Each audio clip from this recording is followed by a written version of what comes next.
Thank you. Firstly, I'd like to say thank you to Energy Mines for the invitation to present our new project here.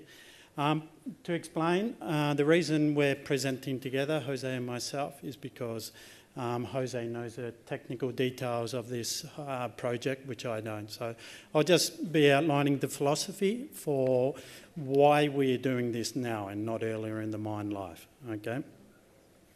So, first up, I think it's important to explain what Mandalay Resources is, and with this background, you understand why we are doing this now. A lot of this is related to capital control and where we invest our capital within Mandalay Resources. So Mandalay Resources only really started at the end of 2009, where we had our first equity raising. It was a family and friends type of equity raising to purchase Costfield mine in Australia, which was in operation but had recently come upon hard times. And then the following year, in 2010, we purchased Cerro Bayo mine, which has been the main operation. At that stage, we needed equity to purchase that operation, so we raised $24 million on the market. And since that time, Mandalay has never raised any further equity. So for that reason, we've been very limited in the amount of capital we've been able to deploy. So our company is we're always looking to grow. We're looking for undervalued assets that we can say, we see where we can make improvements and make them very high cash flow operations. But they have to be self-funding. That's a concern. All the changes we want to integrate into our operations have to be self-funding. And on top of that, 2 years ago, Mandalay implemented a dividend policy where 6% of top-line revenue we pay back to shareholders in quarterly dividends. So when you look at a single operation, firstly you have to take off 6% of our revenue, you have to take off our operating costs, and then we expect some funds coming into capital and the rest, some funds coming into corporate, and the rest is a capital that you have to supply to your operations. So for that, you can see why we have to be very specific about where we're putting our money, and we have to be very sure when we invest in projects such as energy. And another thing, we always look for alternatives of using our own money, which is what we've chosen with this, together with Rain Energy. So, focusing more specifically on Cerro Bayo, the operation in question. So it's an operation that's been in operation since 1985, who was operated by a single owner who, in the financial crisis, they came upon hard times, so shut the operation down. And then we got it at quite a discounted price. And since that year, we've been upgrading production every year on end. So it started off at 700 tonnes per annum. It's 700 tonnes per day production, and we're currently producing 1,400. So it's been quite a big ramp up in both production and energy use over those years. So we have seen a dramatic increase in our energy costs concurrently with the petroleum price going up as well. So at the moment, it's pure generators operating at site, so it's diesel generation, which, as you can imagine, being down in southern Chile, the southern side of Lago General Guerrero, it's extremely expensive. We have to barge all of our diesel across. So, sorry, it's in Spanish, so I'm trying to translate. When we purchased Cerro Bayo, we realised that one of the major cost-saving areas would be energy costs, being able to implement renewable, some reusable energy to lower our diesel consumption. So, and currently we have 3 mines operating underground mines that have their own power station, and we also have a second power station operating our processing plant and auxiliary infrastructure. So identifying the themes for energy at Cerro Bayo. So first up, approximately 15% of the cost for Cerro Bayo are related to energy. So you look at that and you think that's not very high, but really it is. because Cerro Bayo, the type of operation it is, they're narrow vein mining. So we have extremely large workforces, 450 direct employees and over 110 contractors for something that produces only 1,400 tonnes per day. So a massive chunk of our costs are labour. And then when you look at the rest of our costs, by far, the next significant cost is energy. So it's very difficult. We halved the workforce from the previous owner, so it can't really go any further. And so our next step for looking at significant cost savings is energy, and it's only the real point we can look at apart from lifting production. So, as I mentioned, our energy is generated from two powerhouses. So the first one is our processing plant powerhouse. This is 6 Cat generators that were installed in 1985. So you can imagine the efficiency has deteriorated over those years, and actually they're not very efficient at the moment, but it's our main source. And then we have built a more modern powerhouse down at the mines, which is around about 1.5 kilometres from the processing plant of 4 megawatts. So, and I need the notes to go. Yeah, that's no problem. Any questions before we get energy back? So, as I said, our diesel costs are actually higher than what you generally have, and a large factor of that is because we're barging our diesel across El Lago General Carrera. And this is a ferry that is actually used for the whole town of Chile Chico. So we get that 1 day a week, and if the barge... Sorry? Okay. So if the barge isn't operating, if due to high wind conditions, the barge can be stopped as well. So, and we may be forced sometimes to go through Argentina or around the other side as well, which lifts our costs as well. There's only 2 operations operating in the region that have similar situations. You'll be hearing about one directly after this, the other one, who we have been following quite a bit in what they have done, because they have had more capital available to implement a lot of what they're doing now, and they're following on from their successful results. We've been able to implement our plan a lot easier. So now stepping to why we're doing it now and not earlier.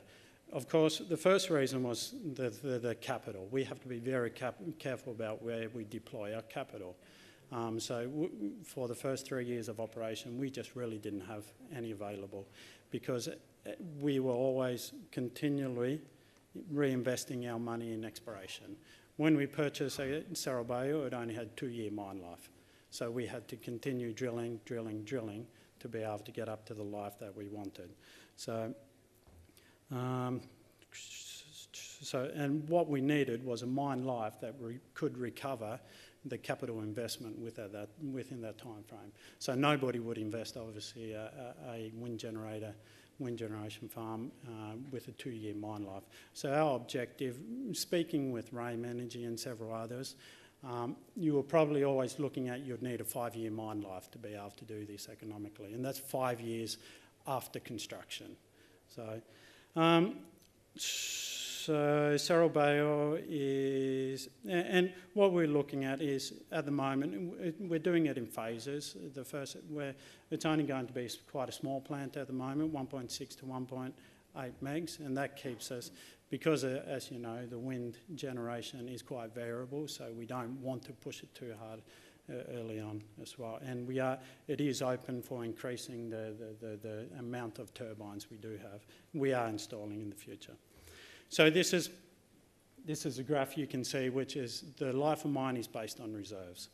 So we've been increasing. The issue we had 2 years mine life when we started, and we were producing 800 tonnes per day. We're now producing 1,400 tonnes per day, virtually double. So even if you are adding reserves, your mine life's getting shorter because your production has been increasing. We're quite steady state at 1,400. That's what we expect to keep at going forward. But so what we were looking at was this point here, where you've got 2.5 million tonnes of reserves. We're mining 500,000 tonnes per year, so you needed 500,000 tonnes of proven reserve before this operation could be feasible. And we feel confident that we can keep that level going forward. So once you've got or actually we expect to lift it, but so that when this plant is up and running, you still have that 5 years left in front of you.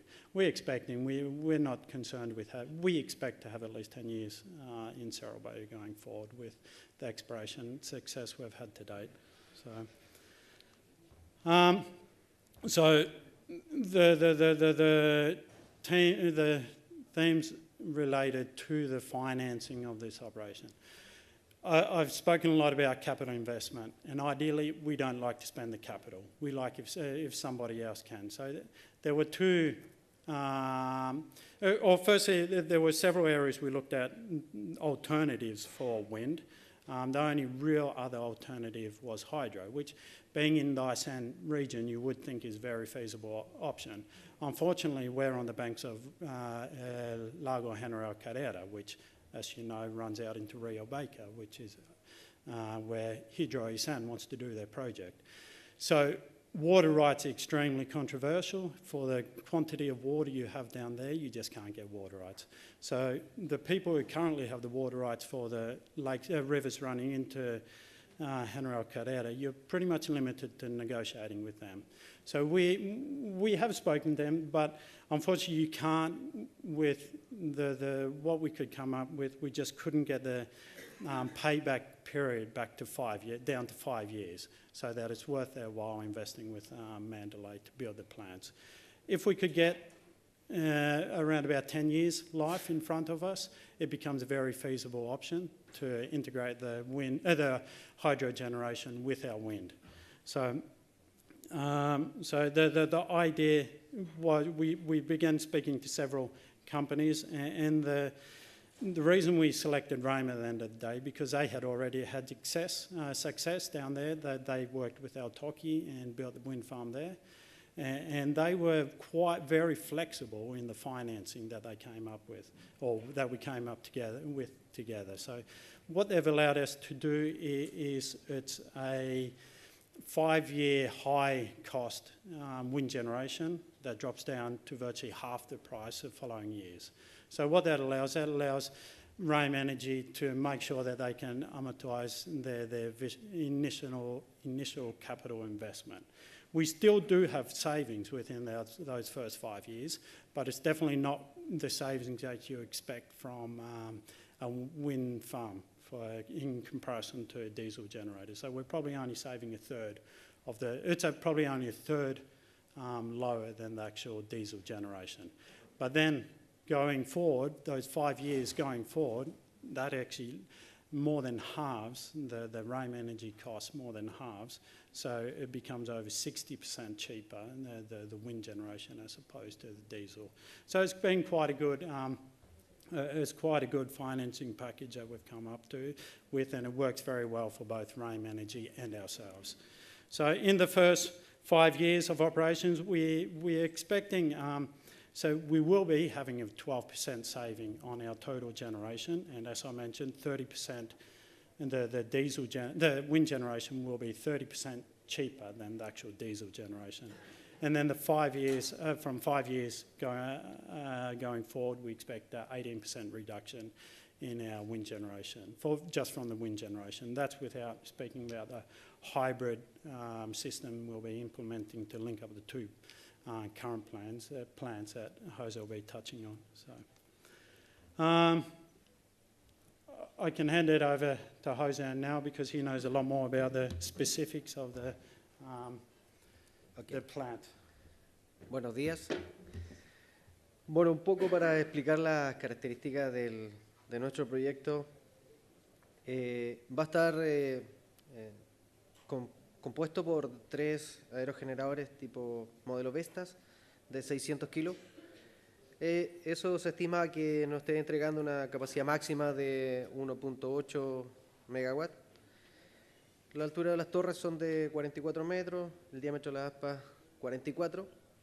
Y eso está combinado un poco con lo que hemos hecho durante los últimos 5 años, lo que es generación, que nosotros hemos ido transformando una generación diésel mecánica con gestión cero, digamos, con operación manual, a una gestión un poco más automática con la decisión que tomamos en el año 2010 en comprar generadores QAC1000, modelo QAC1000 de Atlas Copco, que nos dan mejor rendimiento de combustible y poder usar el controlador que hasta el momento, después de 5 años, podemos dar la seguridad que a nosotros nos da un respaldo muy alto, en el sentido que hemos podido hace ya 2 o 3 años estar generando en forma automática, lo que ha significado que en los últimos 2 años nuestros presupuestos de generación, que siempre han sido muy importantes en la compañía, lo hemos ido bajando alrededor de 9% y 4%, 5% el último año. Esta es una vista de que tenemos el torre. En la foto superior, la número 2, se ve la zona de la compañía. En el cerro que se ve en el centro es el Cerro Coihues, donde va a estar ubicado finalmente el parque. La lámina 1 muestra una vista del oeste hacia, digamos, Argentina, hacia el este. Somos frontera con Argentina, 5 kilómetros. Esa es la zona física donde va a estar. Nuestro sistema interconectado, en las líneas naranjas, trabajamos sistemas aislados. La generación de planta se dedica 100% a la planta de procesos propiamente tal, y a las instalaciones que están cercanas, como bodega, administración y otros edificios. Y la generación de mina, que era local también, distante a 2 kilómetros de la zona, estaba dedicada 100% a lo que es la generación para las operaciones de mina. Nuestro sistema, que hoy día estamos, digamos, integrando, junto con la parte eólica, considera un sistema integrado en que ya está en proceso de terminar las redes eléctricas, una sala de control que le pusimos como esquema, en general un sistema SCADA que va a manejar toda la energía, las 2 fuentes de energía de planta de generación diésel y la generación eólica, que eso nos permitirá también tener un mejor control de toda la generación que podamos tener, tanto de eólica como diésel, hoy día, que es a través de personas que están encargadas de estar viendo, obviamente, y manejando de forma manual ese sistema. Aquí hay una representación también de los beneficios que en teoría nosotros vamos a obtener, una reducción en las emisiones de CO2, obviamente la energía de los generadores tiene menor impacto, lo que va obviamente a traer también muchos beneficios para el tema ambiental. Los bonos de carbono, que también están asociados a este tipo de proyectos. Y obviamente, que no está aquí, pero también es representativo, es el tema de que somos una zona eminentemente de mucho viento, y obviamente era incongruente que nosotros no pudiéramos tener algún proyecto de este tipo, más cuando tenemos el recurso en forma abundante. Los aportes clave en encontrar las soluciones alternativas a la energía fue integrar las políticas ambientales como estrategia. El consumo de la energía era necesario, obviamente, y nosotros necesitamos establecer procesos claros y criterios para revisar y decidir alternativas de energía. Asegurando una decisión ecológica, debe también adaptarse y estar 100% alineada en la toma de decisiones de la inversión de capital. Permitir el tiempo correcto para llegar a la decisión correcta. Nosotros, la empresa lleva 20 años en la zona, con algunas interrupciones, pero desde el año 95, que somos parte de la empresa, hemos planteado, y los últimos 5 años recién se ha tomado un camino distinto a lo que se tenía considerado antes. Siempre la respuesta de la gerencia y de la empresa mandante anterior era un costo asociado y estaba considerado, por lo tanto no había que gastar energía en desarrollar nuevas alternativas. No así del año 2010 en adelante, cuando nosotros seguimos insistiendo en esta idea de tener sistemas híbridos, y que detonó en el año 2012 con algunos problemas logísticos graves que tuvimos de combustible, que obviamente llevó a cambiar la decisión y buscar nuevos horizontes. Incorporar flexibilidad, La inversión debe ser justificable bajo la utilidad de la mina. También nos pusieron algunas metas, digamos, y acotado. No podíamos tener un proyecto más largo de 5 años y que fuera atractivo para el que estaba haciendo el proyecto. Y por lo tanto, era bastante difícil que muchas empresas se interesaran en un contrato a muy corto plazo. Nuestra decisión era la idea de tener una alternativa de generación, no solamente de ahorrar dinero, sino que nuestro punto principal era tener una alternativa de generación a la diésel que tenemos hoy día. Eso en resumen un poco lo que ha sido nuestro proyecto. Está hoy día con nuestro partner, que son Sigüen. Está iniciada la construcción del proyecto y esperamos los primeros días de septiembre estar inaugurándolo sin mayores contratiempos. Muchas gracias.